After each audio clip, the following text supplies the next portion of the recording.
Good. How are you? Excellent. Yeah, good to see you. Phyllis is also a play coach of many years, along with Amy Peterson and Carly and Sarita. It's wonderful to see you, Phyllis. Oh, Yeah, it's great to see you. yeah. Are May you- I be trivial and say it's a historical moment? There are two Sydneys. There were never two Sydneys unless they're under 30. Lots of them. But not- Well, Hey, listen, Robin Plouffe is here too. Wonderful. Hello. Yeah. Robin, I think, is up in Vermont, and maybe y'all can just kind of shout out where you are. We just heard from Tule, he's from Turkey, and let's see, Mark is from Jamaica. Where else are you guys from? San Francisco. Midwest is best. It's Wisconsin all the way. Yeah.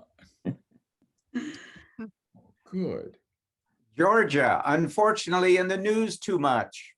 Oh, Yeah.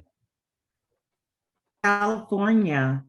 Yeah. Yeah, I'm from Mendocino, California.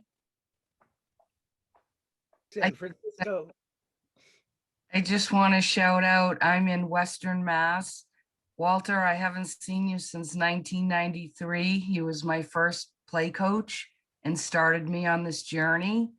And I'm almost going to cry. Bobby and I still keep in touch, and he got us together. Thank you so much. I'm so happy to be here Yeah. and working at Greenfield Community College, you know, floating the play boat along. Thanks to you. I'm glad you made it, Cindy. Fantastic. And I'm so glad you're continuing to engage in play and promote it. Wonderful. Yep. I have a great grandchild. Yeah. Yeah. I see Lynn Carroll's also here. Lynn Hartle, she's, I believe, up in Pennsylvania. Hi, yes, I'm here in Okay. Pennsylvania. Yeah. Too. Yeah. Good. Yeah. And Terry and Phil Cox and Alexandra. Hi, who's I think in Massachusetts. Is that right, Alexandra? I'm right outside of Boston, Massachusetts. Welcome. Welcome. Thank you for having Hi. me. Hello. Yeah. Well, I guess we could begin. Just as a reminder, if you don't mind, to put your email address in the chat room, so we'll be sure to be able to follow up with you.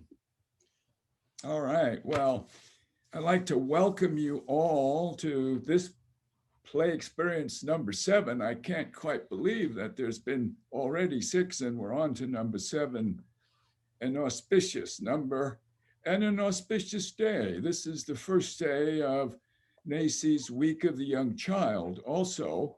So it's appropriate we consider play and think about its importance, not only for kids, but for all of us caregivers and parents who love and cherish our children. So play experience number 7 is an integrative experience of self-discovery through play and meditation. Just a word about the idea of self-discovery. It kind of goes 2 ways. Implied in the self-discovery is that you do all the discovering, that the self-discovering, that you do the discovering. So you're the active participant. It also gives back so that the discovery is about oneself. So we do the discovering and simultaneously we discover about ourselves. That's the idea. And we're going to use meditation and play as an integrative experience to do just that, to engage in self-discovery. I'd like to welcome you again, all of you who took time on your Saturday. I'm Walter Drew, and way back in 1980, more than 40 years ago, Kitty, my wife, and I founded this Institute for Self-Active Education. And over the years, we've had opportunity to research and conduct, I'd say, really thousands of hands-on professional development play workshops, mostly with NACE and affiliates across the country. And the focus, of course, is on offering these hands-on experiences through the Institute and offering retreats. We've had 18 retreats over the years that were 5 days of being together, cooking, eating, playing, creating art here in Melbourne Beach, and one time in St. Louis with Sue Blanford and the center out there. We also, through the Institute, offer play leadership training and advocacy effort to develop leadership to be stronger advocates and promoters of play. That's the mission of the Institute, really, to awaken the creative potential of people, to all of us, really, through self-active play with open-ended materials, including things like blocks and recycled materials and paints and clay. You know, those mediums that just immerse us immediately in self-discovery. But play, I think it's fair to say, is often overlooked and undervalued as a tool for creative contemplation. There's basically two types of play that we've been working with. One is solitary, silent, contemplative play, and the other is more robust cooperative play. Many of you know the differences between the two. Today, we're going to look at silent, solitary play with materials.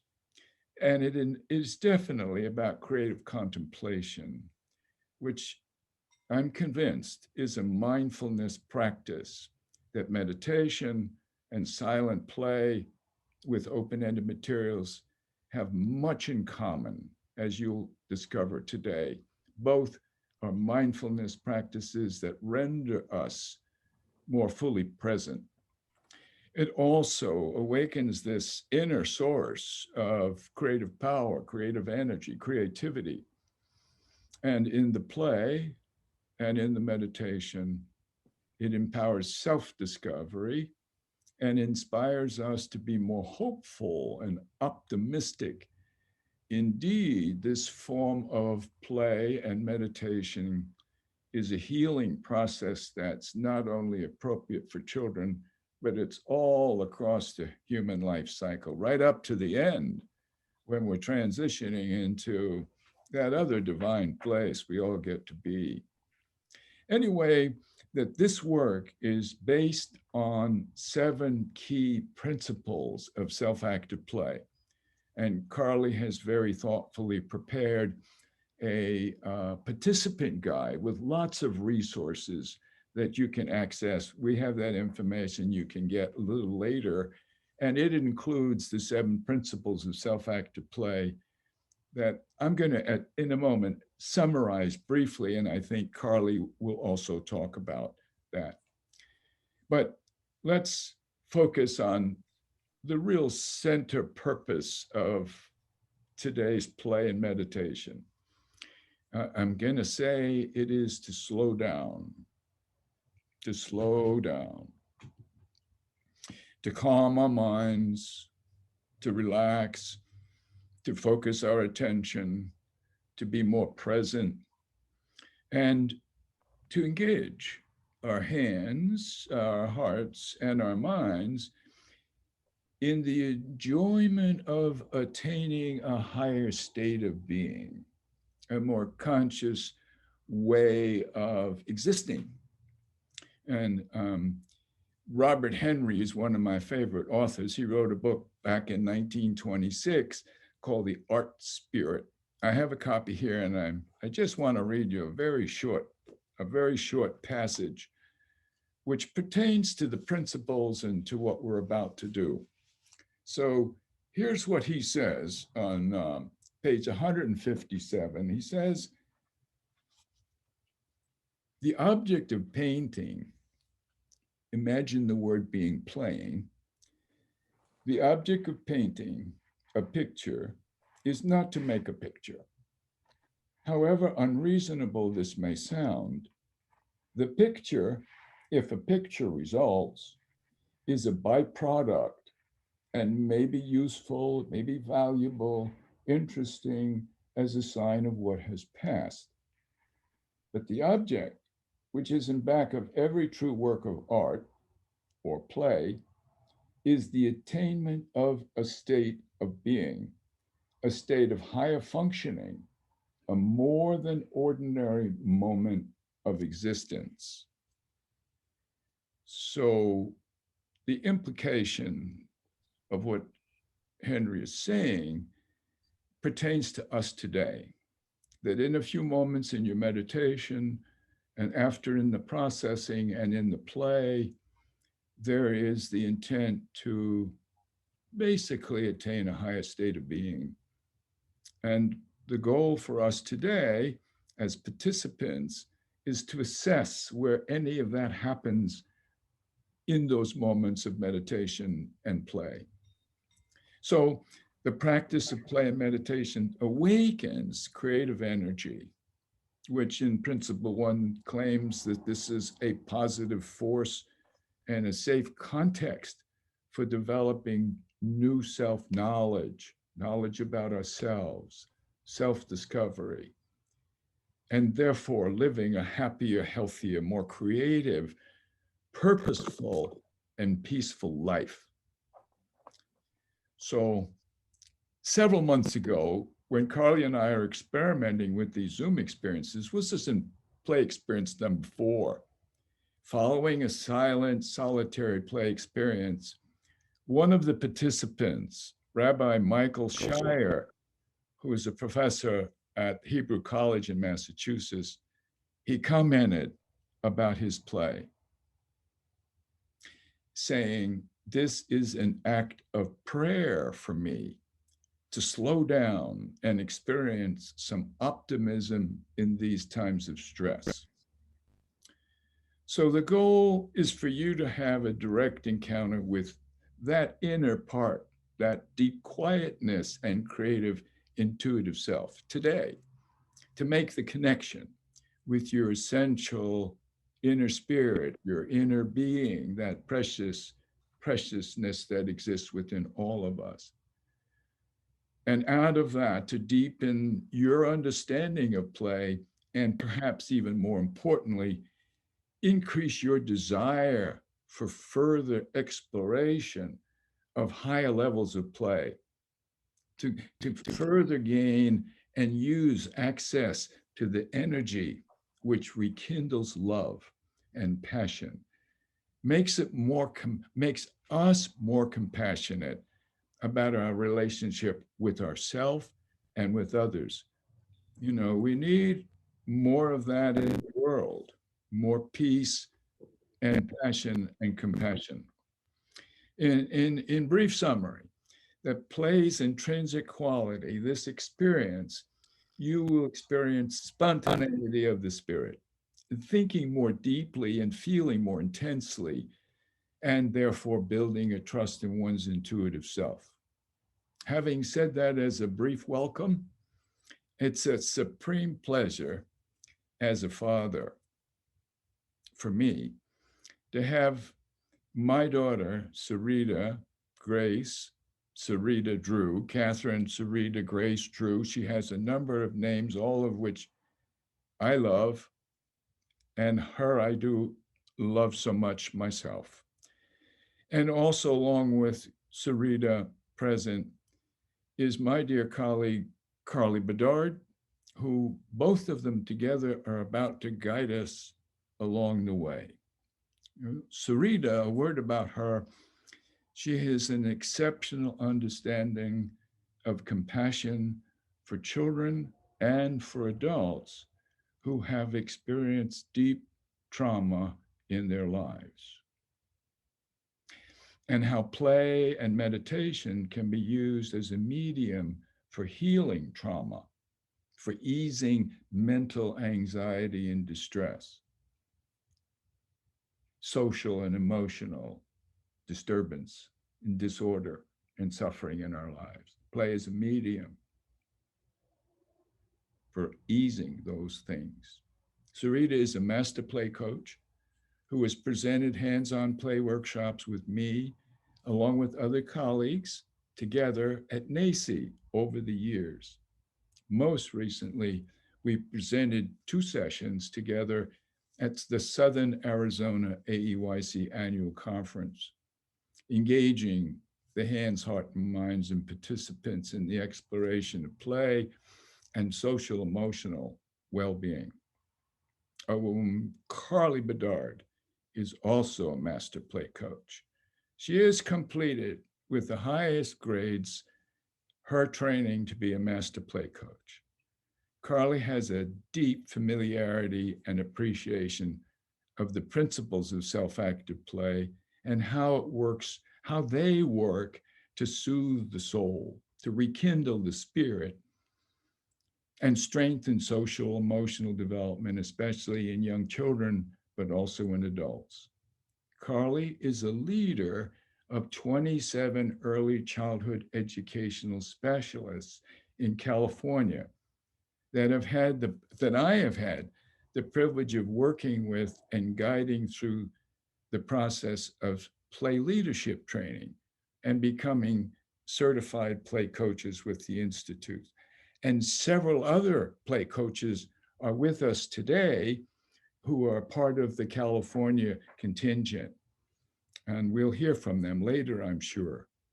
Carly and I have been working together to create this virtual play space, a community of practice for researching and developing hands-on play in the virtual domain to inform practice and improve personal development for the benefit of children.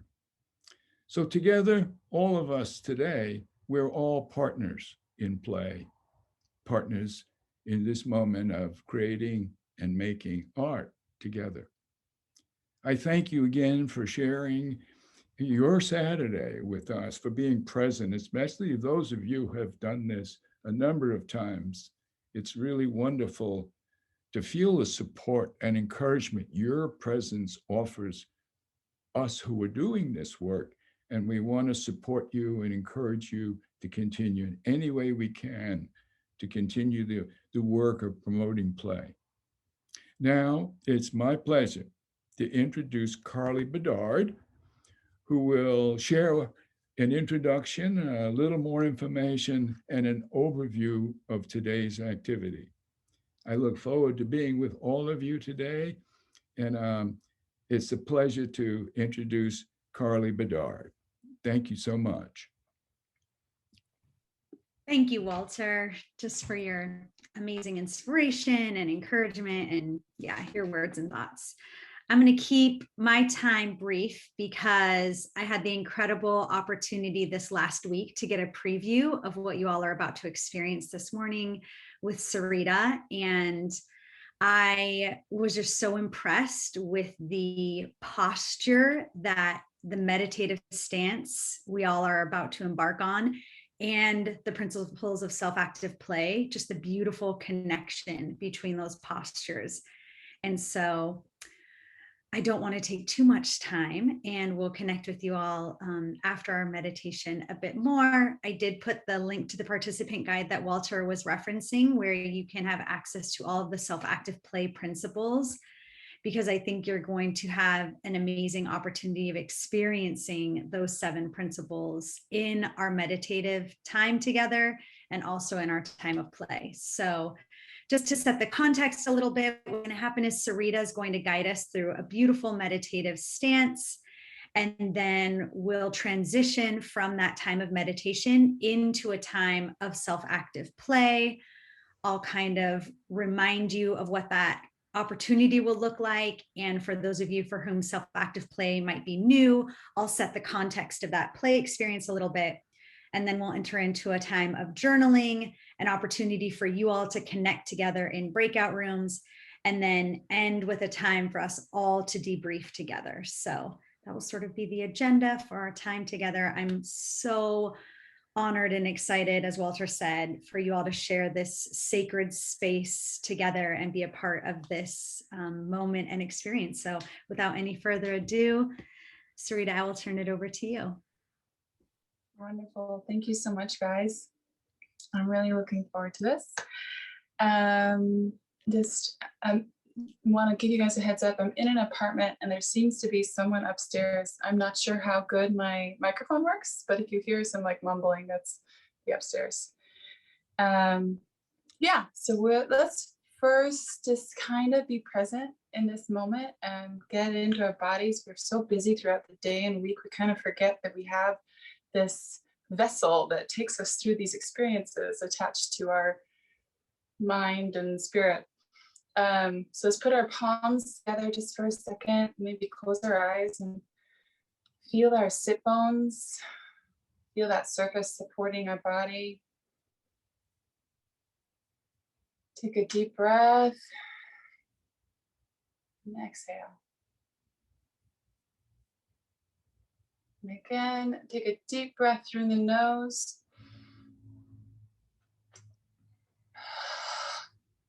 And exhale. As you exhale, really feel yourself relax and release.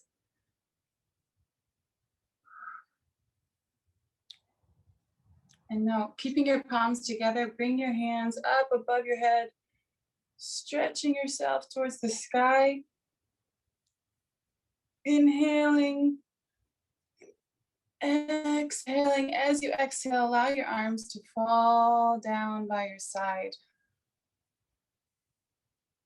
following your breath. Let's do that once more, palms together, reaching our whole selves up towards the sky. Inhale, the whole spine, reaching towards the heavens. And as you exhale slowly, allow your arms to follow your exhale down.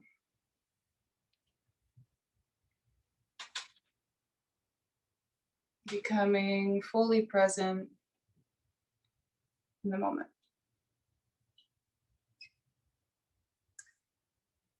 Now we're leading you through a yoga nidra meditation, and throughout the meditation we're going to be weaving some concepts, and so I just want to give you a heads up to those.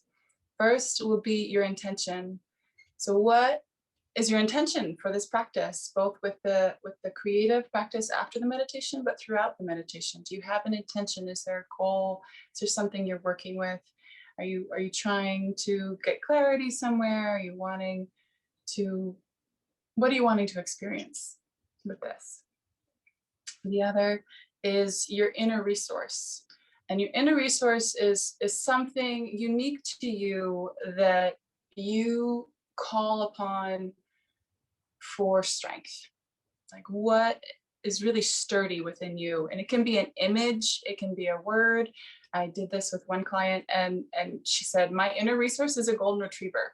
And she's always happy and she's always there. And that's my inner resource. Whenever I kind of get lost in the craziness of the world, I go back to my golden retriever. So it can be anything. It can also just be a sense of groundedness.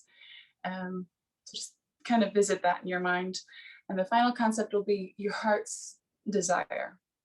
And this is something like a sacred motivator to your existence. What pushes you forward? Like my father's might be play, like what really inspires you in this life.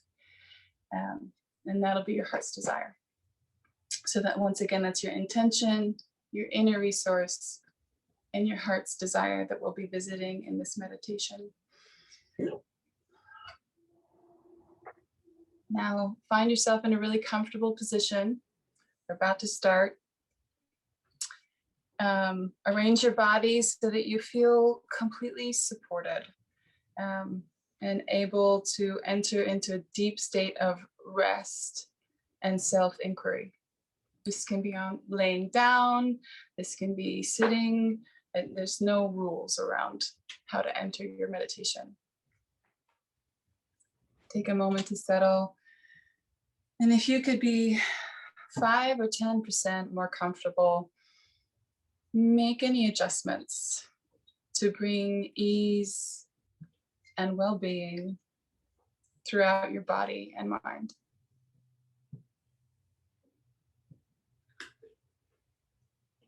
During this practice, welcome every experience as a messenger that's inviting you to explore particular sensations, emotions, and thoughts,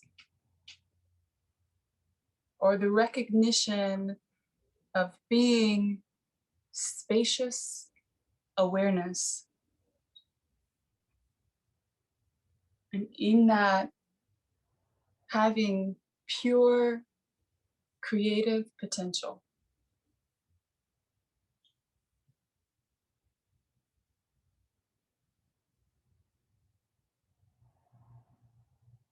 Welcoming and responding to each messenger that arrives in your guest house of awareness with playfulness, with curiosity and openness.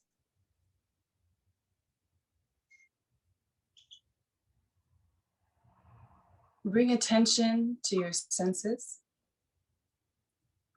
allowing each perception to come to you. Sounds around and within your body, the touch of air on your skin,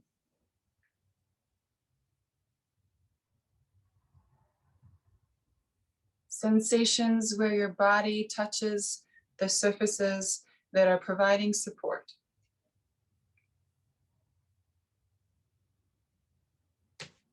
Sensing the vibrant aliveness or vital life force of the body, just as it is.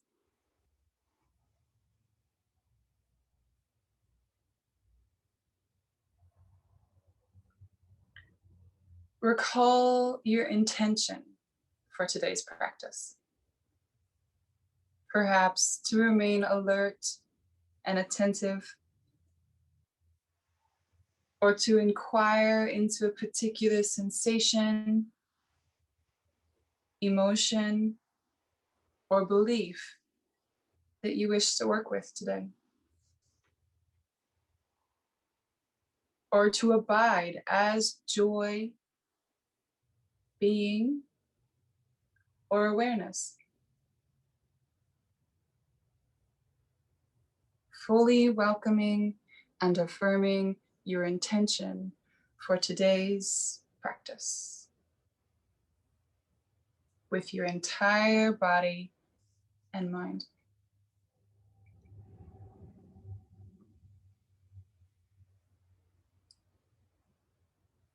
Now recall your heart's deepest desire, wish, or mission. What most ignites and inspires your spirit?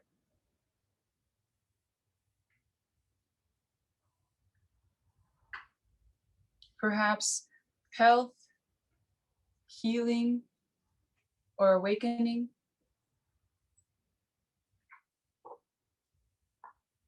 A spontaneous desire that you wish to manifest more than anything else during your lifetime. That gives your life a sense of purpose and meaning.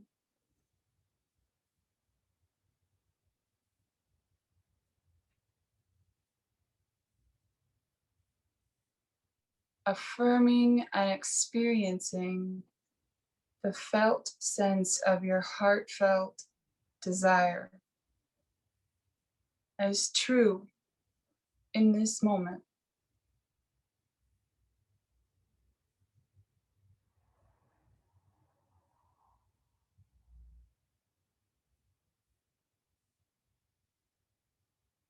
As you're ready, set your heartfelt desire aside,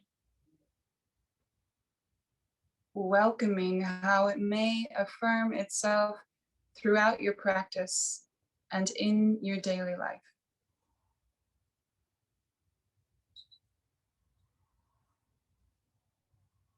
Bring attention to your inner resource, resting back into and experiencing the felt sense of unchanging being or feelings of well-being in your body.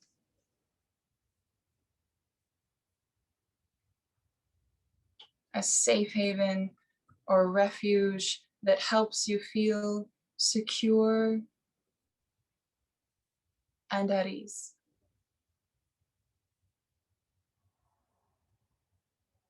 Attuned to your creative purpose.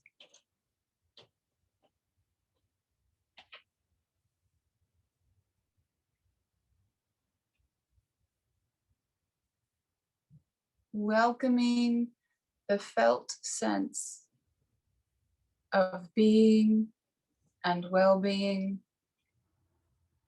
as spacious, open, timeless, perfect, familiar, unchanging, yet fresh and always present.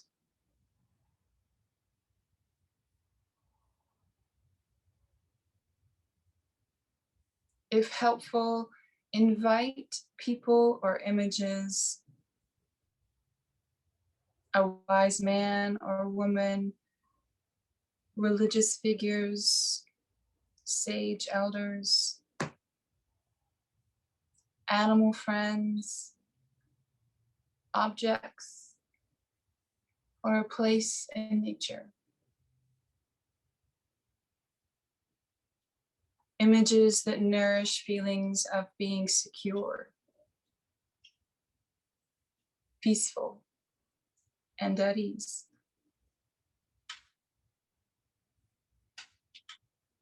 And the felt sense of being and well-being throughout your body.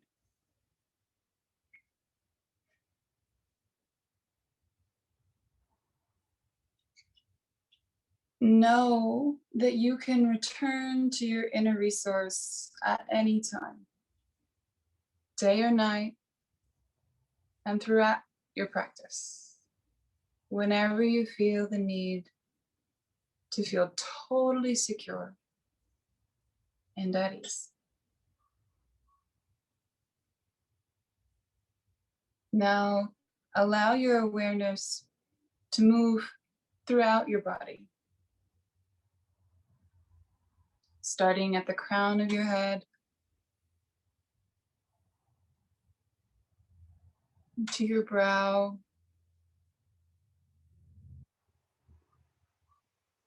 your jaw, moving at your own pace. Sense your jaw relax, releasing tension in your chest and in your shoulders,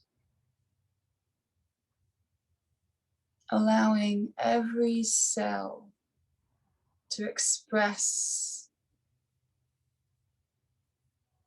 with sensation.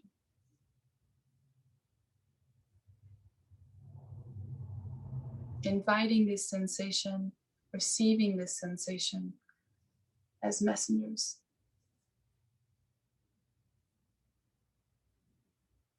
Relax your arms, relax your wrists,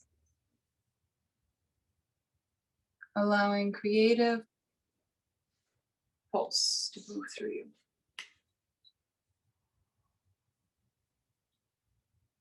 Relax your belly, your spine,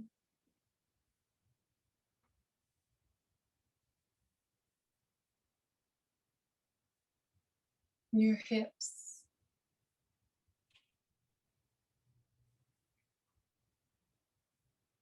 your legs, just bringing awareness to this body. Now your knees, your ankles,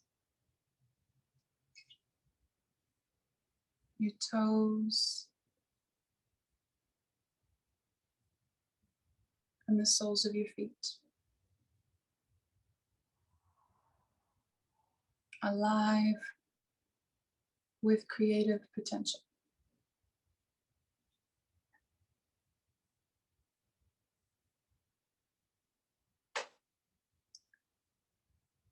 Sense the body breathing itself and the natural flow of air and sensation entering and leaving the body as the body breathes itself.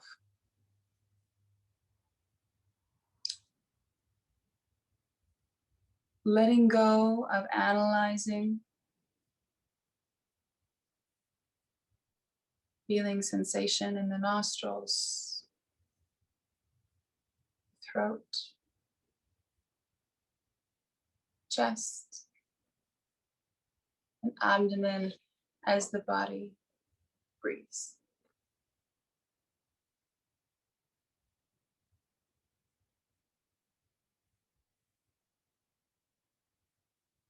Welcoming spontaneous feelings that are present. Perhaps warmth, heaviness, or comfort. Or feelings that are most calling your attention in this moment. Without changing what you perceive, simply welcoming spontaneous feelings that are present. And if helpful, locate opposite feelings. If you're sensing warmth, sense coolness. If heaviness, sense lightness. If comfort, then discomfort. Then move back and forth between the opposites at your own rhythm. Be playful with these sensations.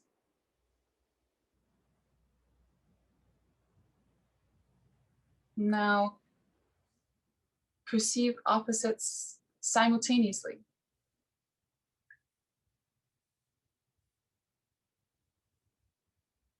Without analyzing, just sensing.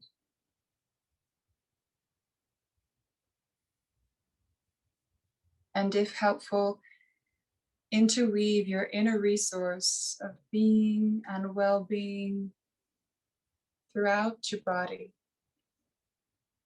feeling secure and at ease. And perceive how everything is a movement and has creative potential within awareness.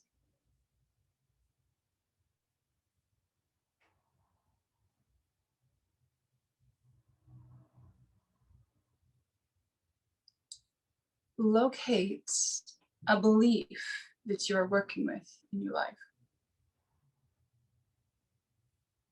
This is a core belief that you take to be true about yourself, that you find yourself enmeshed and fused with at times when you're alone, in social situations, or when you find yourself in a challenging circumstance. If no particular belief arises, stay with what's most calling your attention. If there is a belief, where and how do you feel it in your body?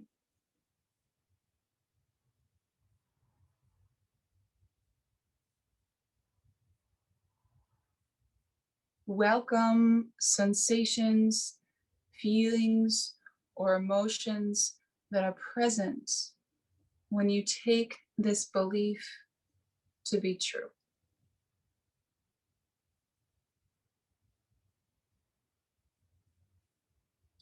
Is there a particular image, memory, or emotion that arises with this belief?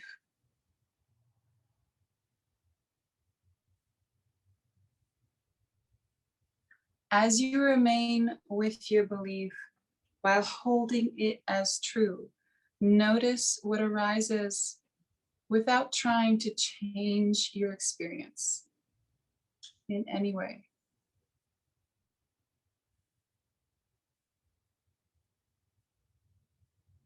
If helpful, bring to mind an opposite of this belief. Where and how do you feel it in your body when you take this belief to be true? Are there images, emotions, or thoughts that arise when you consider the opposite belief to be true? There is no right or wrong way of doing this. Whatever you're experiencing is perfect, just as it is.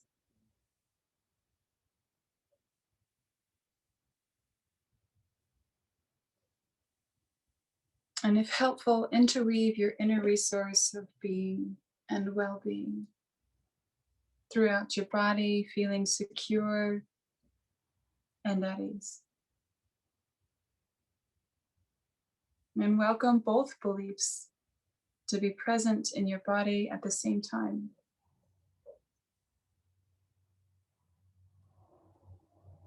Notice how holding these opposites affects your body and mind,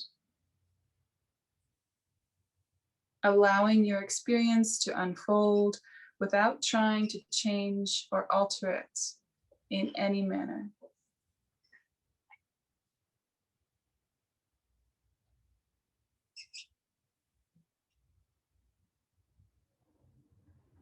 Sense all that you are now aware of.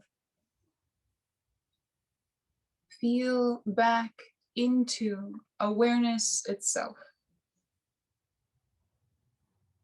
Sense yourself as spacious, unchanging awareness with limitless creative potential.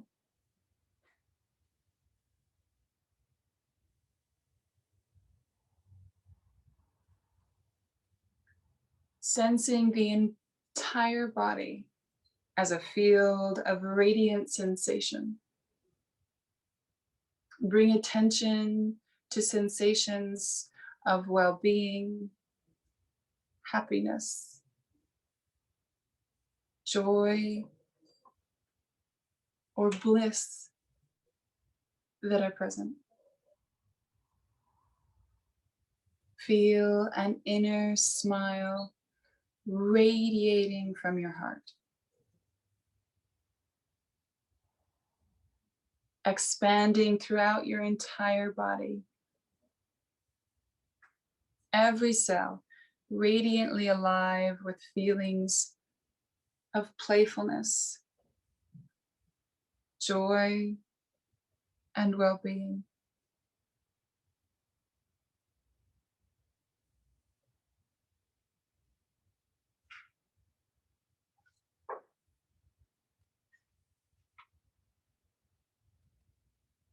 Allowing everything to be just as it is, without trying to understand anything. Simply being just as you are. And everything just as it is.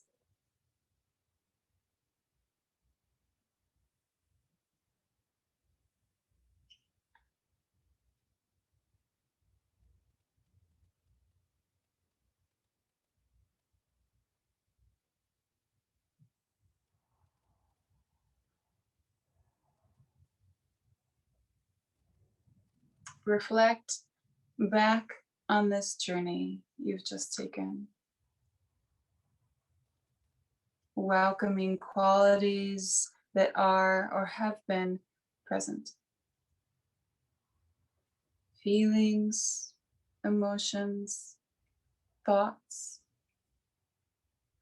sensations. Keep these nuggets of awareness in mind as we begin to transition.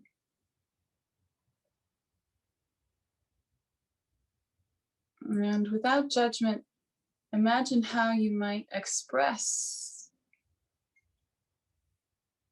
these experiences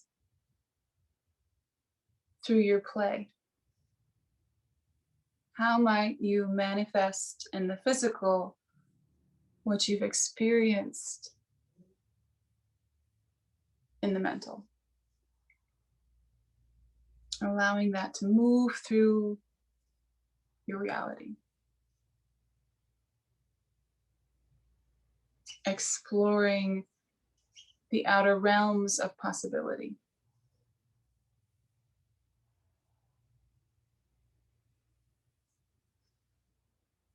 And be aware of your deepest heartfelt desire. Welcoming it as an affirmation of your present reality, while noting an intention that supports living this heartfelt longing in your everyday life.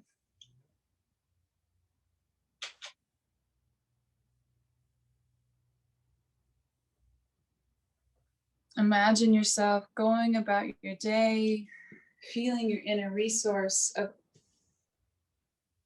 being and well-being.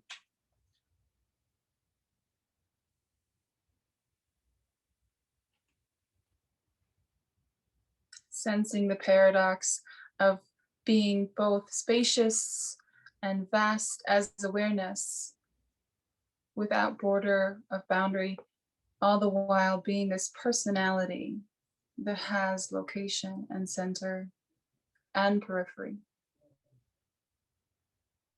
Your body, mind, and personality free to be just as they are. Sensing and affirming how in each moment you always know the exact and perfect response to each situation that you may encounter in life.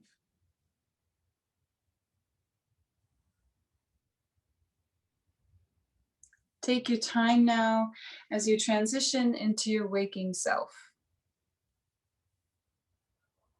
When it feels right, opening and closing your eyes several times, feeling your inner resource, acknowledging your heartfelt desire and your intention. Returning to your eyes open state of consciousness, awake, grateful for taking time to explore your thoughts and be present with your mind for a moment. And allowing playfulness to be your guide as you carry on with your day.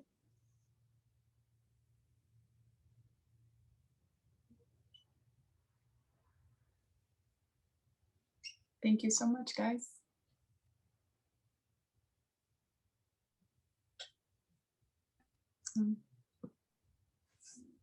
Thank you, Sarita. Let's all just take a deep breath together.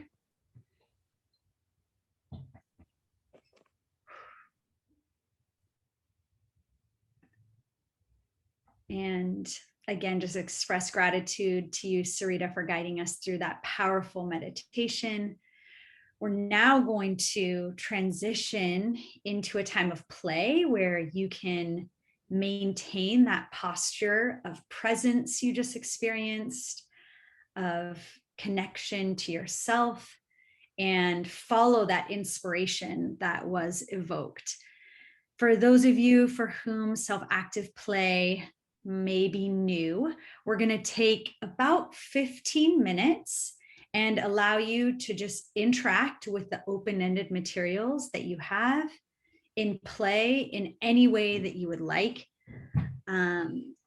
I do invite you to let go of any preconceived notions of what this experience should look like, of any right or wrong way to play, and just continue to tap into that presence that you hopefully just experienced, and that connection with your heart and your soul and your mind, and let the possibilities that the materials and your imagination present just guide you.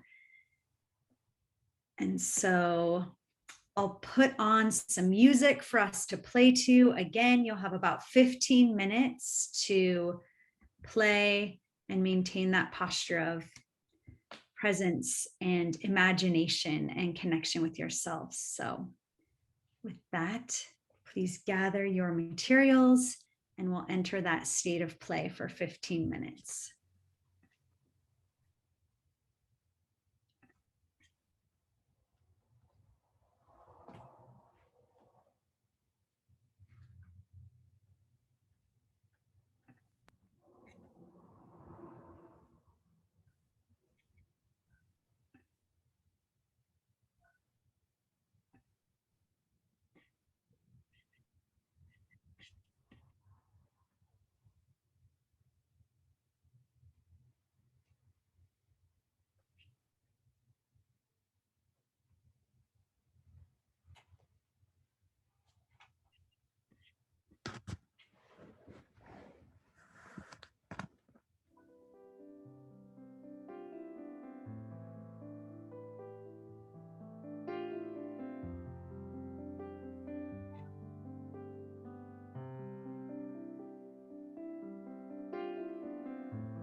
We have about a minute left of playing.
This time, I'm going to invite you to find a place to pause your play, if possible.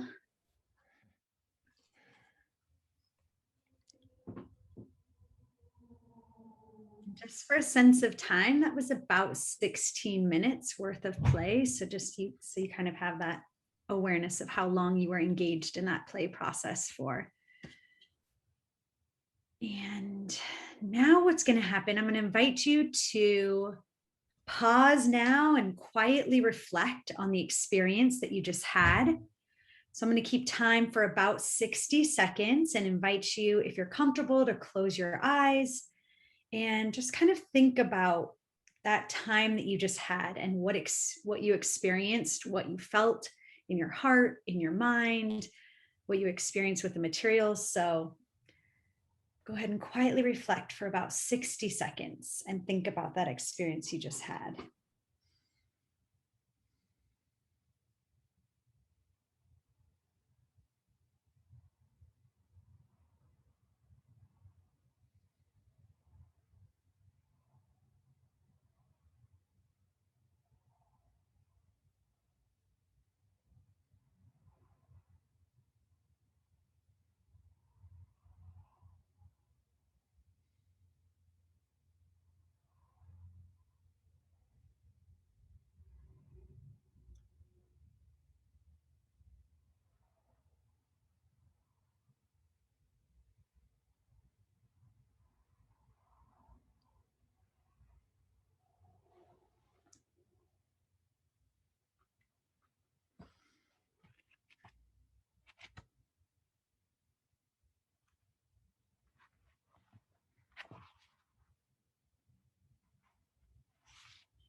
All right, that was 1 minute of quiet reflection time. And now what's going to happen is we're going to take just about 3 to 4 minutes and allow you to transcribe what you just experienced using journaling materials. Think about what you experienced in your play, and we're going to invite you to reflect again with pencil and pen or paper. And you can either write about your experience or draw about your experience. Kind of think about the way you want to express what happened. So I'm going to give you, again, about 3 to 4 minutes to either write or doodle or in any other way, express what just took place on a piece of paper. Think about what that experience was like for you. What did you do? What feelings or emotions arose for you? What did the material say to you? What did your inner child say to you? And perhaps for those of you who have been a part of these virtual play experiences, you may even consider how that meditation that we engaged in ahead of our play impacted or transformed your play experience in any way. So I'll put some quiet music on for us. And again, take about 3 to 4 minutes to journal about your experience.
right, take about another 10 seconds to finish up your journaling.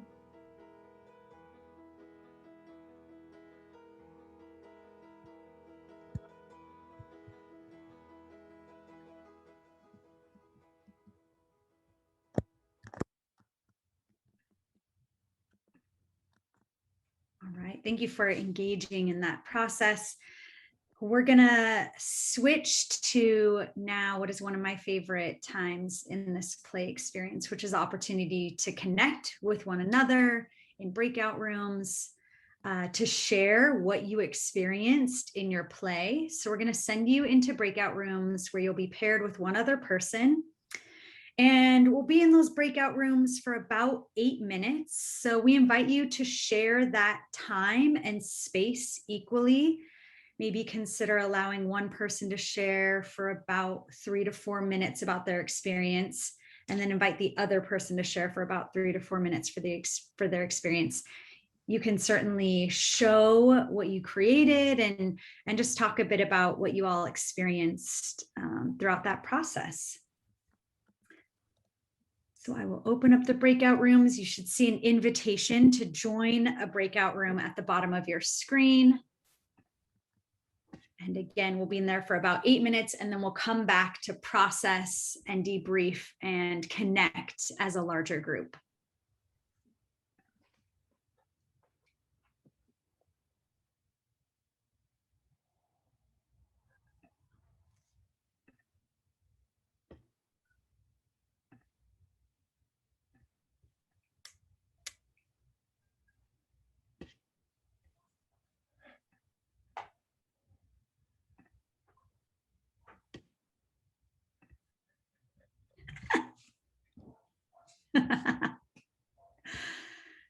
Everyone is in a breakout room now.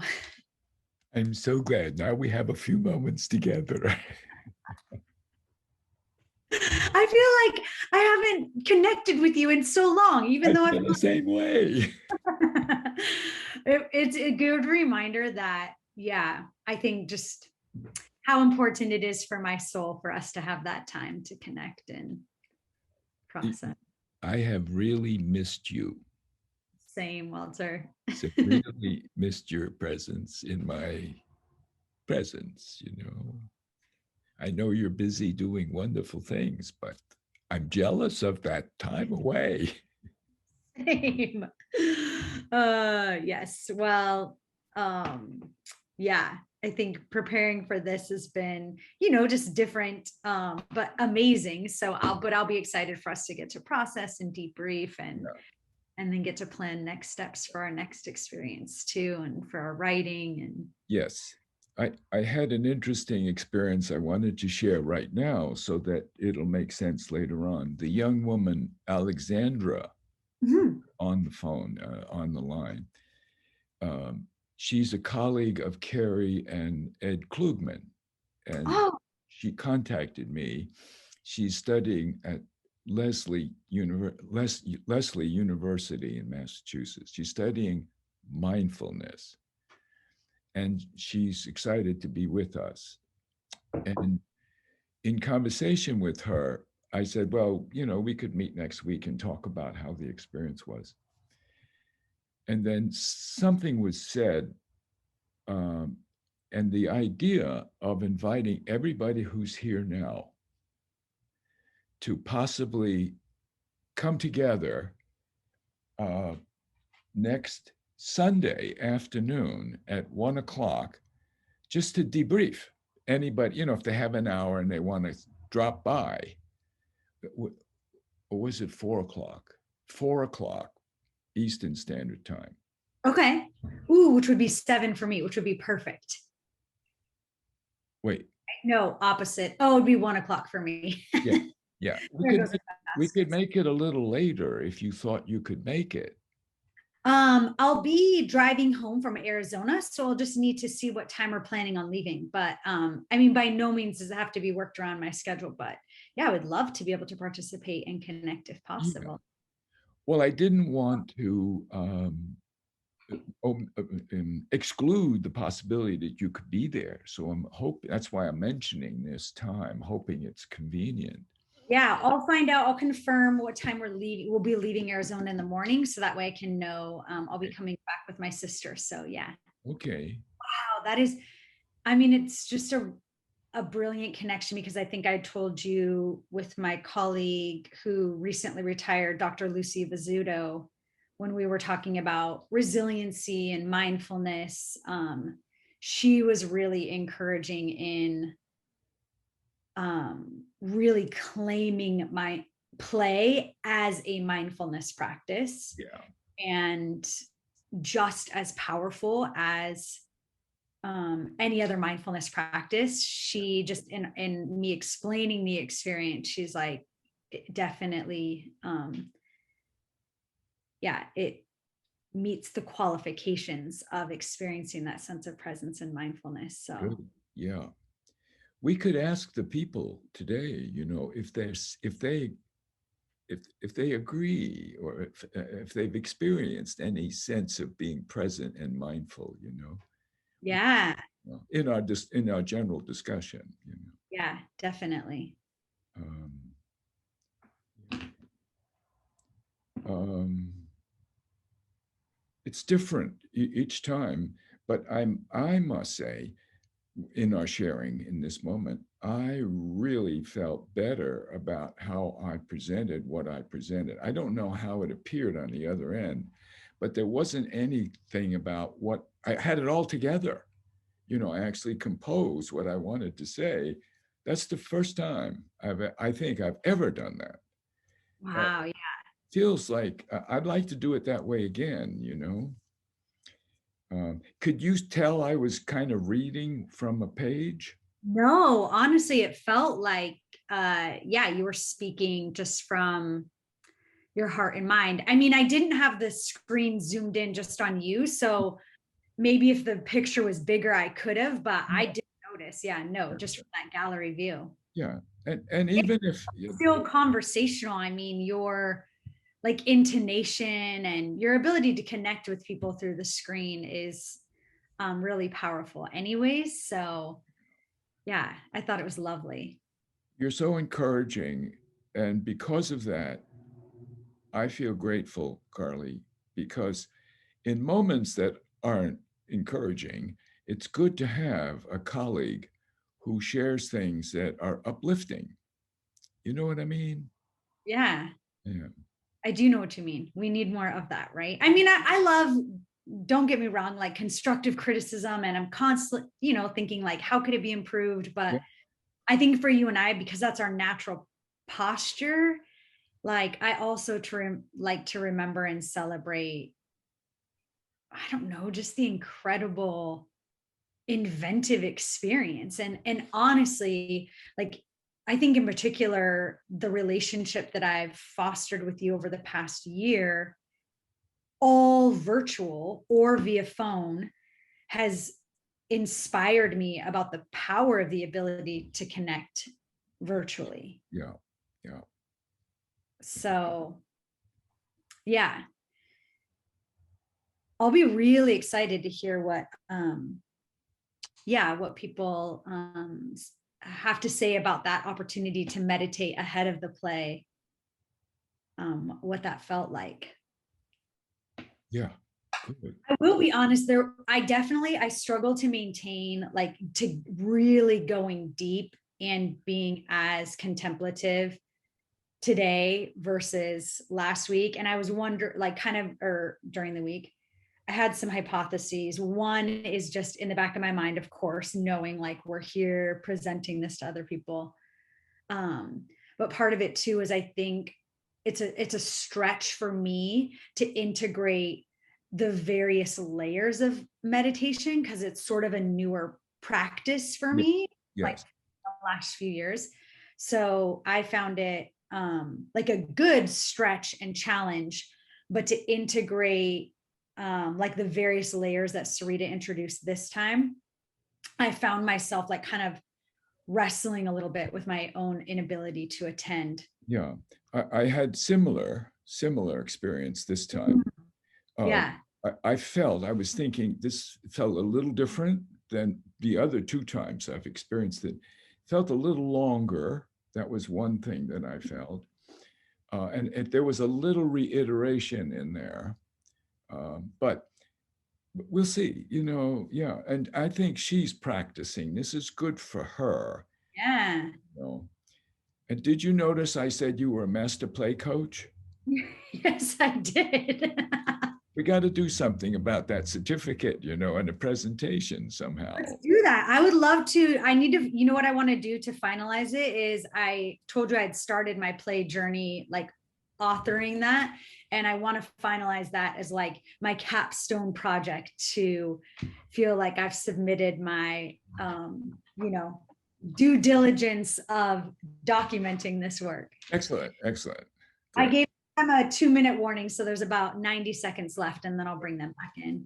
So when they come out, we do a general hello, right? And yeah, you're gonna lead that whole group discussion, like Okay. bringing them out, and we'll have. Yeah, I think we're doing, all things considered, I think we're still doing really well on time. yeah, I think so too. We started late, and I think I might have been a little more than 5 minutes, and I think Sarita might have been a little more than her time, but we're perfect. We have time, don't we? We have 1:30.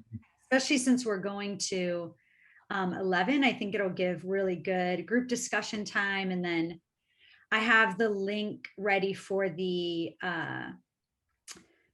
feedback survey. So I think we can really try and stress, that these folks are all a part of an amazing ongoing action research. And so we would really covet and value their feedback on the experience and their willingness to share. So I have a quick question. What would you think if I put the website up and the suggestion, if anybody wanted to make a donation, is that appropriate? I think so. I also think it's worth sending in a follow-up email as well, just kind of saying, this has been a gift of time and effort and energy. And while you do so through altruistic motives and your heart's desire, of course, honoring that, it is time and effort and energy and resources. And so any gift towards that would be welcomed. In a letter is a great idea. Yes. Yeah. Let's remember to ask for journals and photographs. Yes, definitely. Yeah, when they come back, actually, as they come back, if you want to invite them to share what they've made, and I'll make screenshots and then share that at the end of our discussion too. Okay, very good. Good. We gave them a bit longer in breakout rooms, but I'm glad you did. I'm giving them 60-second. I always forget to set my timer for 60 seconds ahead, but I think that's fine. Yeah, that's good. I feel very good about the day and how it's going, Carly. Yeah. Feel very good about it. Oh, good. Yeah, good. People are coming back, I see. Yes, welcome back. Yeah, welcome back. We're going to take a few minutes, actually a few more than a few minutes, and process whatever happened in the group. As a large group, we're going to kind of, who has something they might like to share about the experience. But before we do that, I should wait perhaps for a minute. Some other folks are still, must be really having a good time. Rooms. Yeah. So the thought. Everyone's here, Walter. They're not all quite back yet. Are we back? Yeah. Looks like, yes, now everyone is back. Yeah, good. There was another person I saw, Shepherd. He might have skipped away. If he comes back, I wanted you all to know he's a writer and an author and a colleague, and he's a member of the Association for the Study of Play, which some of us are involved with. And he may not be back. I know he didn't have a lot of time, but he was here earlier, and I wanted to call your attention to a book he recently wrote, which was really wonderful. It was called Disruptive Play. it's about the, what do you call it? Like a jester, somebody who is antagonistic to play. Disruptive What's or that? disruptive or disrupted. Disruptive play. Another title, and his name is Shepherd. And another book it's around the trickster. The trickster. You know how we play tricks sometimes as kids. Well, he takes it from the position of politically how people have causes that they fight for. And in some cases, it's disruptive, intentionally disruptive of the existing system as a way of improving or making better policies and situations that are oppressive to people. And he's a wonderful, yes. Terry, did you have a, yes? Well, it so much makes me think of John Lewis and Good Trouble. Yep. Beautiful. Perfect. Yep. Yep. Yeah, he was certainly a great illustration of that, Terry. Yeah. And in some ways, those of us that are on the outer edges of promoting play, we too are, in a sense, advocating for a change in the structure of our early childhood education with greater advocacy for these kinds of experiences where children have more time to think, where they can slow down and process all the information they take in every day. So we're advocating for a change in policy in a sense. But enough of that. How was your experience? And we wondered if we could see a picture of what you've made. Is it possible that you could kind of arrange your camera or your computer and just kind of show, if possible, if you can? If not, we understand. I think Lynn has posted something on on our chat room, and there Alexandra has some things. Oh, yeah. Hey, Carl, if you could, like Walter said, if you can articulate your device or hold up what you created, I'm going to take a screenshot so then we can all see one another's creation. Yeah. So keep holding it or keep your device. I'll wait till everybody's almost done. No worries, Sydney. All right, let's see. Keep holding it. Hold on one moment. Looks like almost everybody's there. Oh my goodness. I'm so excited to share these images with you all. Hold on one moment. Keep showing what you created for 1, 2. Wonderful. And all right. If you want to join us back, I'll share those images really quickly with you all. Let's see. Wonderful. I think I was able to capture them. So just as you were moving your screens, let's see if you can see this. Oh, wonderful. Yes. Good. So you can take a quick peek at what your fellow players created. Yeah.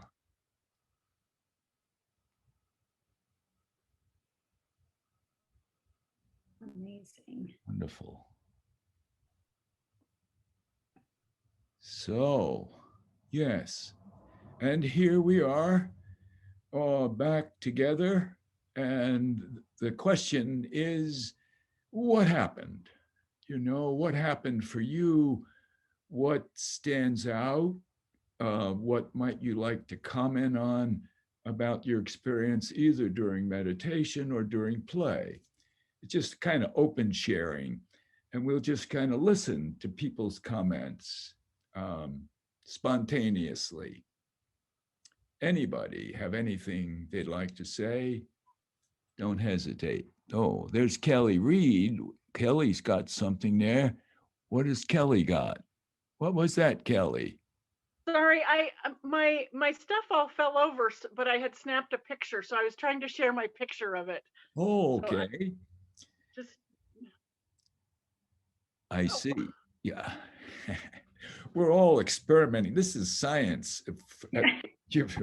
We're scientists experimenting. Yeah. All right. So the floor is open. Well, Walter, this is Amy from Wisconsin, and I have to say, the whole process of the meditation with Serena first brought back feelings for me of vulnerability, of being hopeful, really, really feeling, especially with those 3 levels she referenced with the intention, the inner resources, and the heart's desire. So it was a powerful, and I couldn't think of a different word, connection to the solitary play, which I was used to. And it was great because in the breakout room, my partner Alexandra said, well, she had a lot of background, a lot of experience, but this particular solo experience was new to her. So I was really, really excited because I said, but the transition to the play then with my materials and just fiddling really brought out the concepts of courage, for lack of a better word, or being brave, and also acceptance and continuing on with the purpose. So, and then it was fun to hear where she was going to act too. But Sarita, thank you. I really like that transition and procedure and process a lot. Thank you. Thank you, Amy. And thank you, Sarita. Yeah.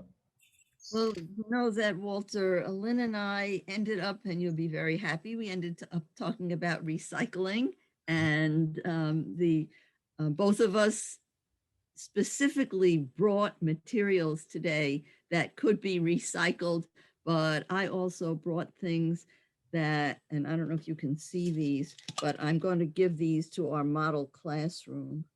I'll take my background off when I finish talking, and you can see we have a model classroom at the college, and I got these during Passover, and so cake came in them, and Lynn agreed with me that this is a very good thing to have in a model classroom. Yeah. Wonderful. Yeah. Yeah. Thank you for bringing the subject of recycled materials up, Lynn and Blythe. That's a super supportive system for classrooms to have access to the stuff businesses throw away, or we get, as you said, Blythe, from a cake from Passover. Is that, yeah, save those pieces that are unusual. Yeah, good. Thank you. A word about that, Walter. Mm-hmm. When I was teaching children in another period of history, we had a place where we would put pieces of something nice that had been used a little bit, maybe a shiny paper that had the corner. So those would always be there. And if children needed another little bit of something, and they found it in the box, they would announce in a big voice to the whole class, I'm using recycled stuff, and they would get clapped. And that was a wonderful moment, always. And it happened a couple times a day. I give that. Good. So we applaud Blythe and Lynn for talking about recycled materials. And Cindy. And Cindy. And the other Sydney. And everybody else. Okay, what else? This is Hope. Yes. I didn't have any material, so to speak, or anything could be material. So I used, I made a necklace with the letters of the alphabet. That's what I could come up with where I am and for what the resources I had. And what it brought home is that if a lot of adults today had gotten the opportunity to learn the alphabet, there'd be more adults would be reading today. And I mean literate, more adults would be literate today. So it kind of woke me up and said, listen, we do need to get all our educated. So, and the importance of it. And I was saying to Sydney, who I met, that it was a good experience meeting her because she had something else, which she might share with you or not. I'm not sure, but it was very interesting. And I was saying to her that the door is wide open for us now in Jamaica to educate everybody. I mean, there was a time when you would almost choose, but now the opportunity is there, and the problem of literacy should be taken care of, I would say, very, very in the very near future. This exercise was fantastic. I enjoyed the meditation, aspect of it. I was totally surprised. I came in with I didn't know what to expect. And it was a good feeling, to just coming with a totally objective mind. So it has really been good, and I hope I can participate in the next one. And I now know what to share. So, to drum up some interest. Thank you. Very different, but very effective. Thank you. Can I share? Yes, please, Terry. Okay. Oh, my image just went away, but I'll come back to it. This was personally so important. I needed Carly's meditation desperately, and even wondered, should I take time out to do it? Well, I'm so glad I don't mean Carly. I'm sorry, Sarita. I just saw Carly on the screen. We are planning to move from Atlanta to Oregon, and our family's out there, and we really want to be there. And maybe it's about 5 or 6 months out, perhaps. And we've been in a group for many, many years, and we did not share the process with them until last Wednesday, or the news. And there was a lot of hurt and sadness and anger and all of that. And it's been really devastating for us, and apparently for them too. And I thought, what I want in this meditation is some peace and some clarity. And I thought about my inner strengths and who I am. And I thought, I'm all about love and creating safety for other people. And I had not done that in this case. And I had been ruminating, in my mind, trying to explain myself why we waited to tell them. And after going through this exercise, I thought, that's not what this is about. It's not why we made that choice. It's about, how can I now heal this and provide safety and connection and so on. So it was really important for me. And I started the meditation feeling something here and almost let go of it. I worked with natural materials because I get so much solace out of nature. And also, someone has talked to us about love is messy. So this is interconnected and it's messy. And I will try to pull it up. But it's just a bunch of branches, and I had some dried mint that I put all over the place, and then a pebble path leading out toward the new part of our lives. So I feel way more centered than I have all week because of this whole experience. Thank you, Terry, for sharing that. As you were speaking, I was thinking of that quote from Henry. Since we couldn't see what you did, Henry's quote was about, it's not so much the painting of the picture or the making of something, it's what happens within us that the value is really appreciated. And so the comments you make, Terry, and Hope, when you were talking about, the connection between literacy and learning, and all of your comments from everybody are so enriching, and they're so pure and important because it rises out of this pure place of play, Oh, there you go. Yes. It's just on my phone. It's not very good, but you Yeah. can sort of see. Yeah. Sometime this morning for me, I want to talk about agency. Is there a better time in this workshop than now?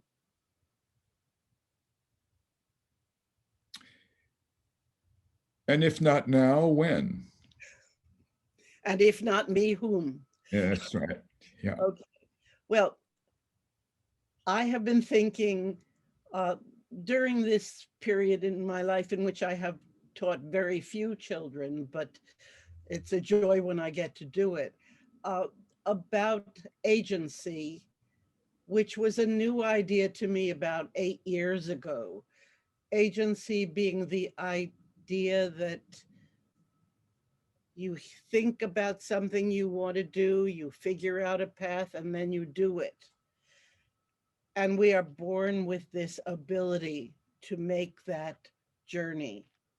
But grown-ups take it away from us. They say, get down, you'll fall. They say, don't touch that, it's hot.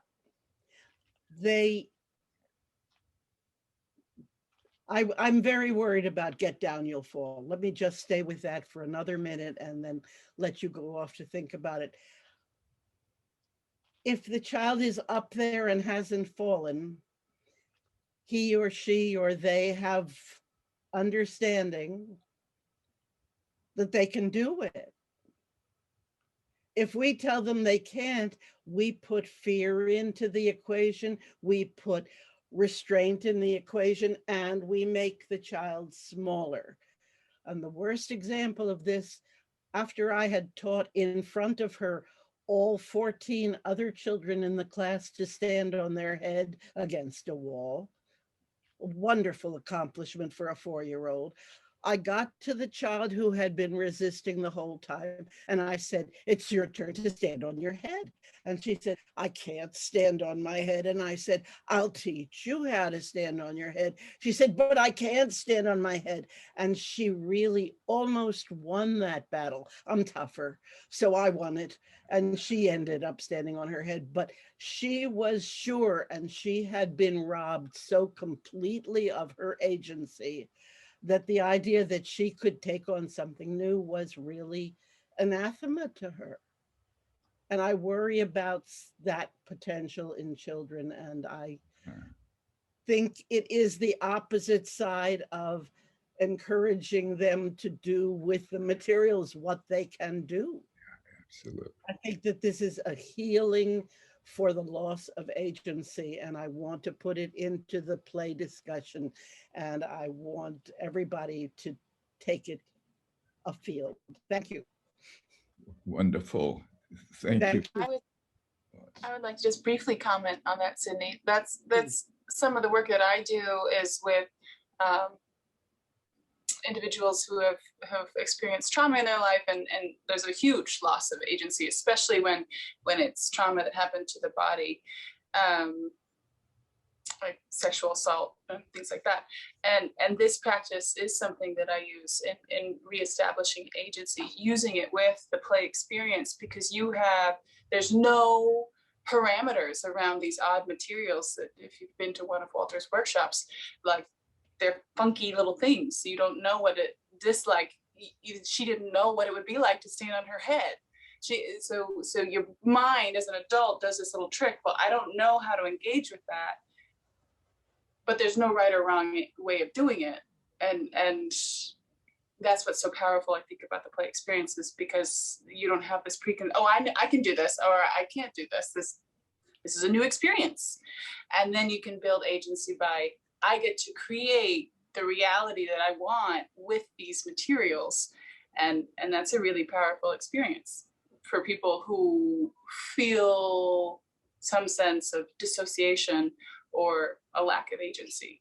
So that reflecting with such a person after they have done something, what did you accomplish? Oh, and then you can take that and say, on any other occasion when they're worried about it, didn't you manage that with with what you did on Tuesday. If you can do that, you can do this. Good. It is a whole discussion in itself, and yet it was so part of this Yeah. to me. There's three things. One, before I forget it, in conversation with Alexandra, is Alexandra still here? Yes, she is. Good, Alexandra. This was yesterday or the day before. The key point is, in our discussion arose the idea of having another debriefing of this experience next Sunday at 4 p.m. Eastern Standard Time. And I just want to put that out there. What this means is, because time is going to get short, and it may be that there's more things for us to discuss. So this is a standing invitation for everybody present who would like to continue the conversation. If you're free next Sunday at 4 p.m. Eastern Standard Time, we'll use the same, I think we can use the same Zoom link, and we'll meet. If anybody wants to drop by, we can continue the conversation. Okay, that's one thing. Carly, if you can help me. Is that right? With they can use the same link that we use for this one? Yes, yep. Okay. The second thing is, I wanted to be sure to mention that Shep is back. Shep, you were away for a few minutes. At least I didn't see if you were around. And I mentioned a little bit of who you are as an author and disruptive play in The Trickster. And I wondered if you had anything. He's in California. Is it California or Washington, Shep? You're muted, Shep. Get rid of the. I'm from California, but I live in Seattle, Washington. That's what I thought. That's what I thought. And I did a poor job of describing some of your articulation about The Trickster, and I wondered if you wanted to mention anything about that and your book. Well, I feel terrible. I got pulled away, but I was so glad to be here. And the opening meditation, I just felt so different. It was just really wonderful. My new book is called Tricking Power into Performing Acts of Love. And so when, and I tend to be, I'm a little more cerebral, and my work is with grownups. So let me say this, Walter, that when we were invited to be playful for that 15-minute period that Carly introduced, I pulled out an art book. And the book that I pulled out is this one on Dada. You see there, Marcel Duchamp having put a mustache on the Mona Lisa.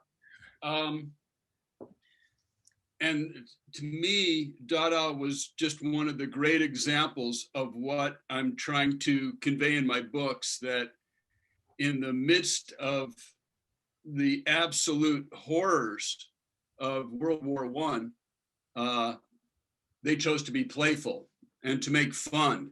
And when we think about all the horrors that face us today, and there's like, we all feel commanded to be very serious about it. It's very tricky, if I may say, to be playful in the face of horrors. But you got to ask yourself, was it the soldier who fought in the trenches or the artist who laughed in the face of war? Who was more brave? And so that's what it's about, is facing power with playfulness.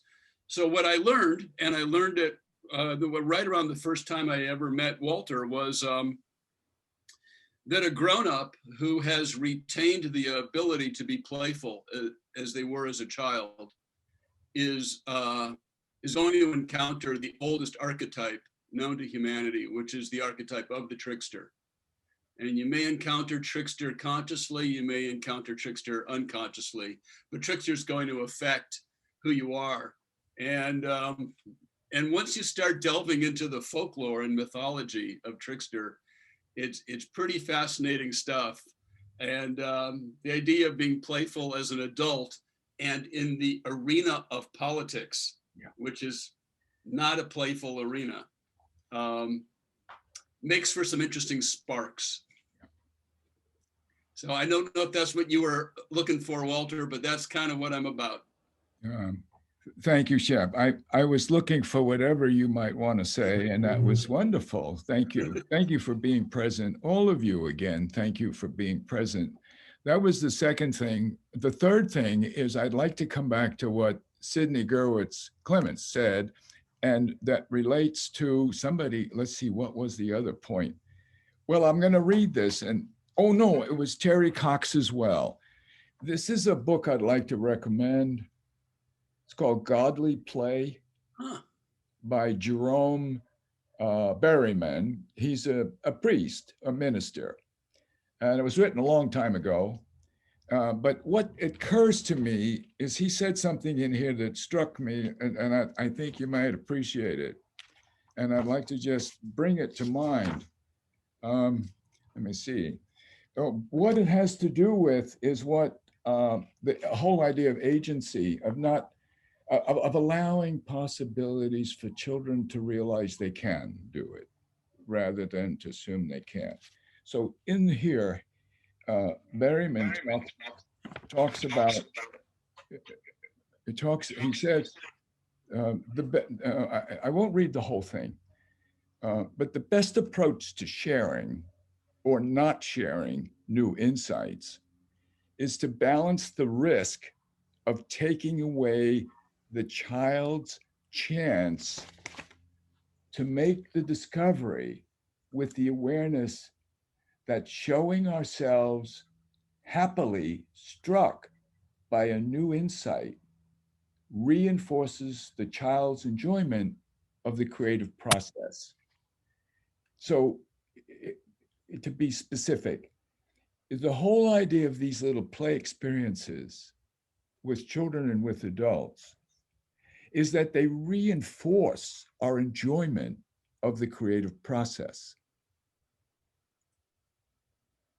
Saying it a slightly different way, and it comes back to what Shep was saying, the longer we can play and stay connected to the creative process of playing, the more we will enjoy life and our own capacity as human beings. So, Jeremy, if you get me what I'm saying, this is a nifty book about play as a spiritual practice. And so we're claiming that self-active play, the play we did, the meditation, the conversation, the sharing is an uplifting spiritual practice, a mindfulness practice that touches us emotionally. And so we want to allow children to make the discoveries, because it's in the discovering that they reinforce their own self-enjoyment of the creative process. Okay, back to the floor. Anybody have anything you'd like to add or comment about? Hi, this is Sydney Everly. What you just read, my camera, I'm sorry if I'm not looking, I have two screens. So what you just read really proves true. As I was growing up, I played all the time. I was the only child, and I had stepbrothers that came on the weekends and summer times. But I played. I was a player. That's what I call myself. I'm a player, and still today I play.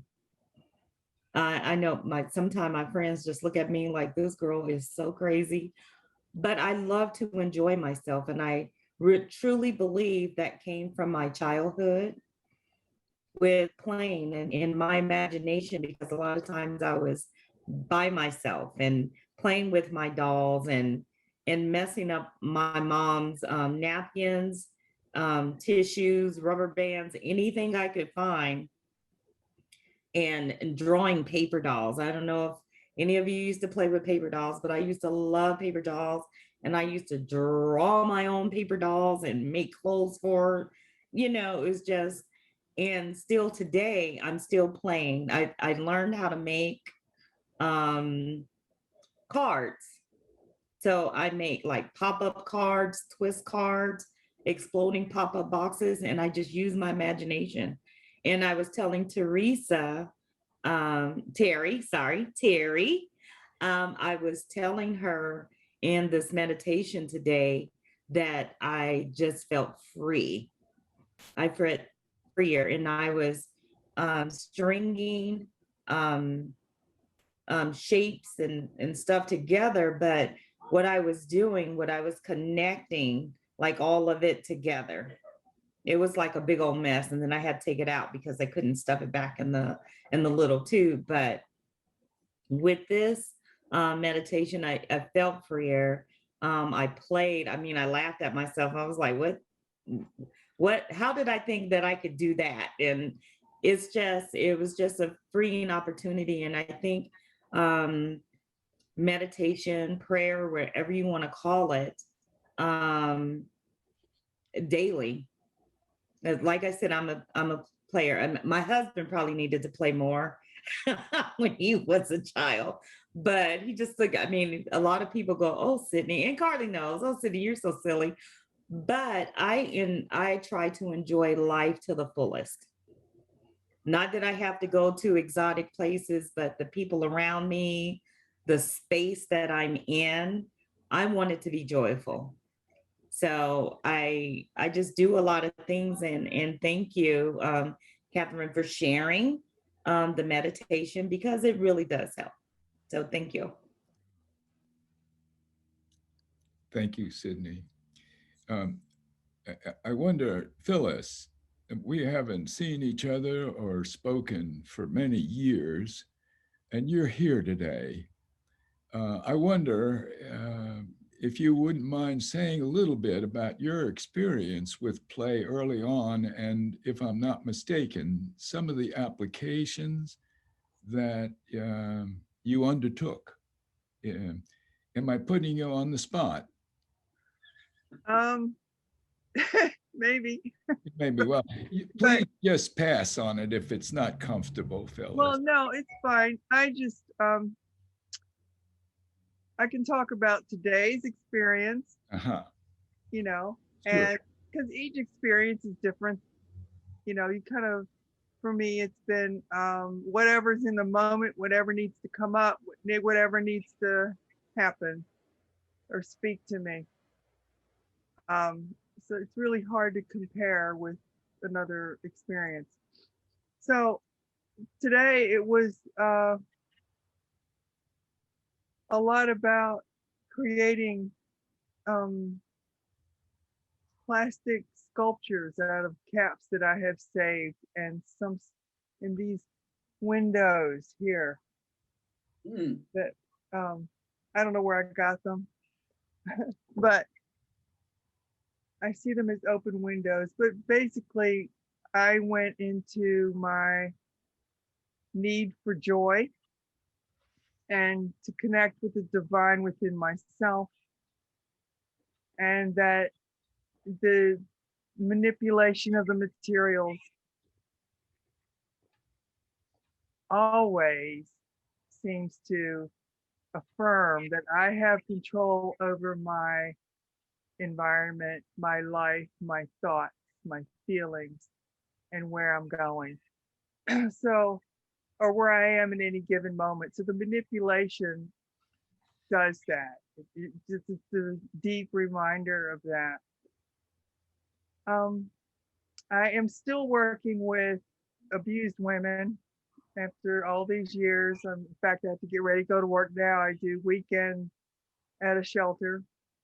And every now and then I have the opportunity to play with the kids, but oftentimes they're not around, and they love it. I bring instruments, like I bought a hang drum. I'll play with them and tell stories and let them tell stories and let them bang on the drum, things like that. But anything to help them to connect with their parents, because often they're not very connected with their parents at all, but to have them engaged with the parent, that sort of thing. So still working with trauma, still just kind of um, when I'm there, I've just kind of am present. I don't really go after them and make them play, you know, or make them do anything. They come to me if they need to, or whatever, for whatever reason. So that's where I am today. It's still a journey. I still play with it, and I have 5 grandchildren now. Congratulations. And 2 of them I live with, so we play all the time. They are my joy. They're 3 and 5 years old, and so I have opportunities every day. Good. Yeah. We are being observed by Sydney's grandchild. Beautiful child. Looking around. Thank you. He's getting ready to take off to go play at the park. Well, he was playing right there in your arms. He was checking it out. Yes, he was. Good. Thank you, Phil. I think it was you, Phil, who brought to mind Phyllis Winter and connected us. Is that not right, Phil? Yeah, thank you. Thank you, Phyllis, for sharing and being present today. Thank you. It's so good to see you and to see, you know, some colleagues, Amy, Yeah. Bill, Terry, Sarita. Oh my gosh. Wow. Wow. You're amazing. I'm glad to see you. Yeah. But I do need to go to work actually. Yeah. Well, it's a little after time, so we could officially end. And then if folks wanted to stay, they're welcome to stay. I see we have another person, Veralda Seal Doman. I don't know who that is, but welcome. Your name just appeared. I hope you're at the right Zoom experience. Yeah, I assume you are. So to one and all. Can you tell us about access to the recording before everybody leaves? Yeah. Access to this recording? Yes. Well, it'll take a little while to make it into a YouTube, but since you've requested that, was that you, Blythe? Me too. Yeah, good. So what we'll do in a week or two, I will get with our son, Ben, and he will help me connect it, and we'll send it in a letter to you with a reminder of the participant guide. If you don't take advantage of it right now, you'll have access to it. Carly's been wonderful getting all that stuff together, and we'll send it to you. It'll be probably a week or two, if you don't mind that delay. So I also posted, sorry to interrupt, but I also posted the feedback form link in the chat box. Right. And what's the feedback form about, Carly? That's where we can collect your amazing thoughts that you're willing to share about this play experience. We're using that as a part of our action research for this virtual experience. And we have loved getting to read people's reflections and ways that we can improve and experiment with this experience. So yeah, if you would be so kind as to take the time to offer your thoughts on that virtual form or survey, we would be greatly appreciated.